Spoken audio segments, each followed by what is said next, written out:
محترم حاضرین، خطبہ مسنونہ کے بعد سورۃ النساء کی 2 آیت کریمہ تلاوت کی گئی ہے۔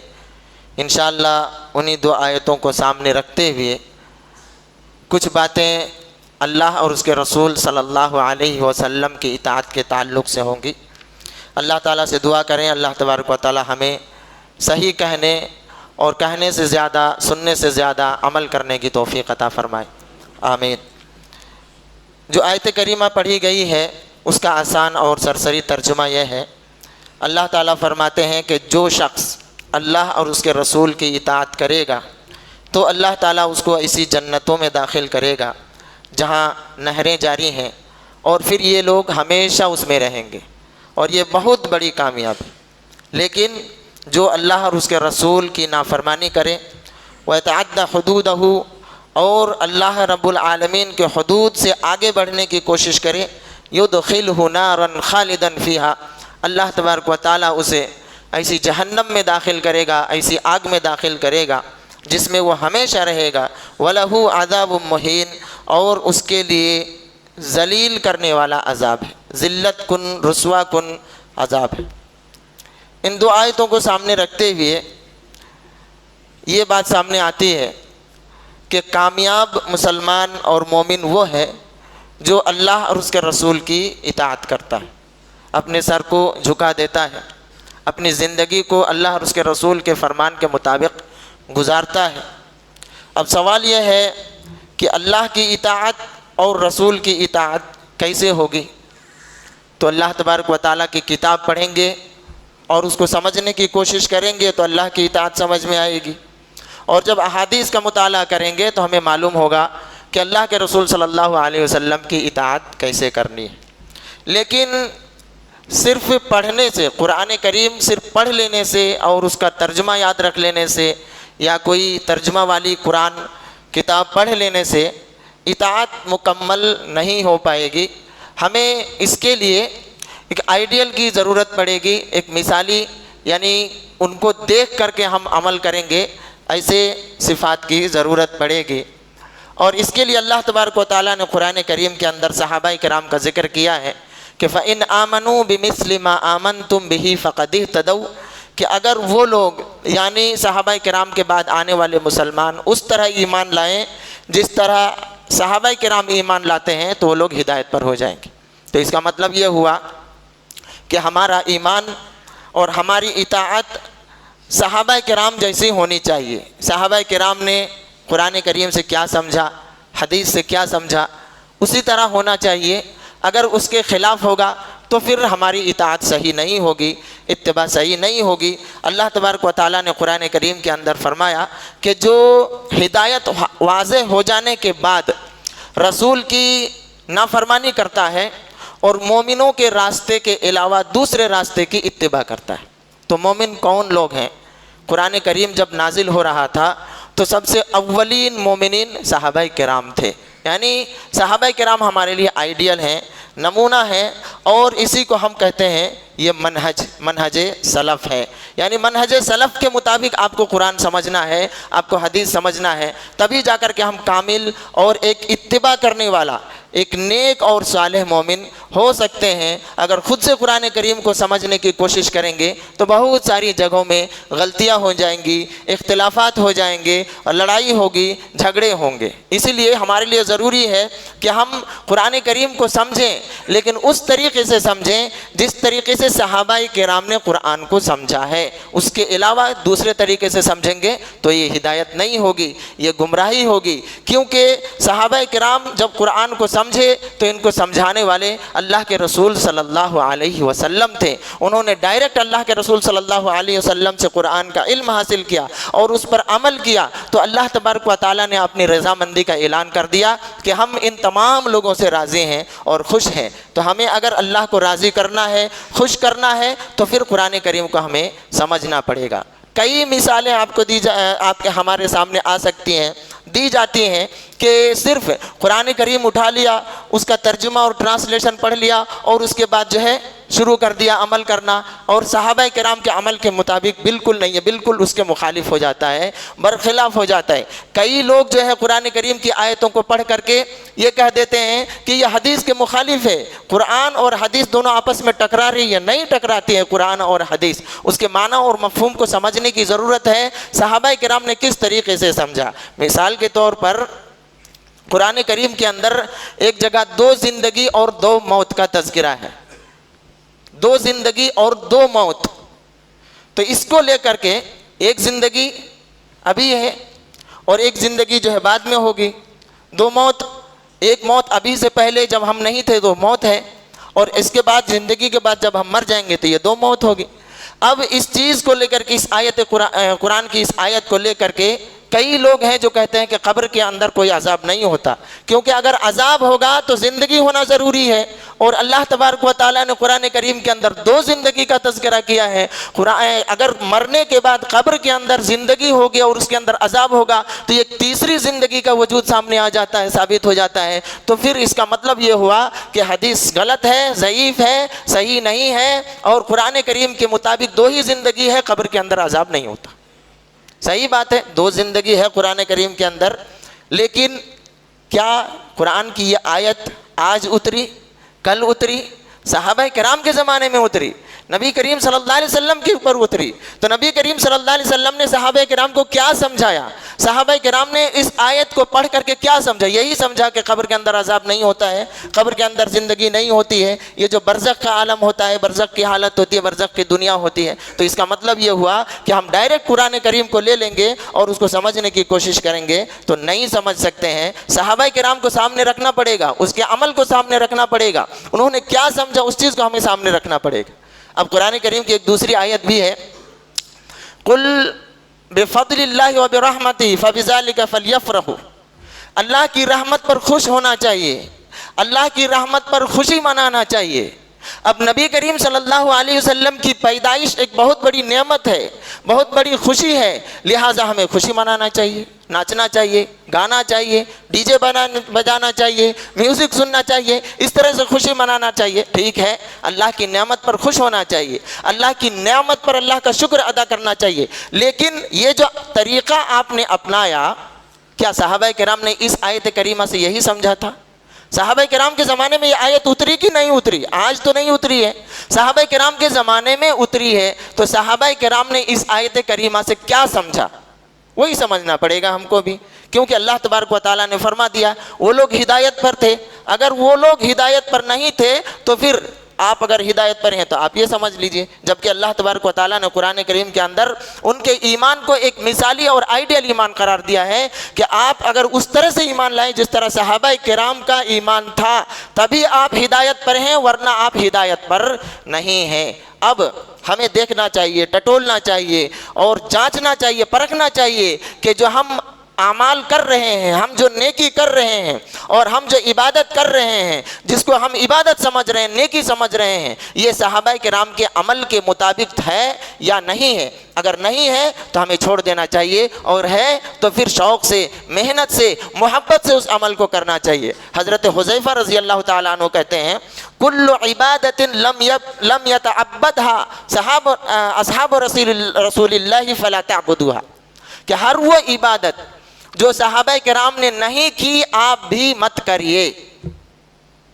صحابہ کرام نے جو عبادت نہیں کی ہے وہ عبادت آپ نہیں کر سکتے ہیں, مت کریے. کیونکہ جتنی عبادتیں ہیں, لمیٹڈ عبادتیں ہیں, انہیں عبادتوں کو کر کر کے صحابہ کرام کامیاب ہو گئے, جنت کے مستحق ہو گئے. ایکسٹرا چیز آپ کو لانے کی کیا ضرورت ہے؟ دین اسلام مکمل ہو چکا ہے. اللہ کے رسول صلی اللہ علیہ وسلم کی واضح حدیث ہے, آپ صلی اللہ علیہ وسلم فرماتے ہیں کہ میرے بعد جو زندہ رہے گا بہت سارا اختلافات دیکھے گا, بہت سارے اختلافات ہوں گے. اس زمانے میں کیا کرنا پڑے گا؟ تو اس زمانے میں میری سنت کو پکڑ لینا, اور خلفائے راشدین, یہ جو خلفائے اربعہ ہیں, ان کی سنت کو مضبوطی سے پکڑ لینا, داڑھ کے دانت سے پکڑ کے مضبوطی سے پکڑ لینا, اس کو چھوڑنا نہیں. اگر اس طرح سے پکڑ لیے تو پھر تم گمراہ نہیں ہو سکتے. یہ ساری باتیں پڑھ کر کے, سمجھ کر کے, یہ جو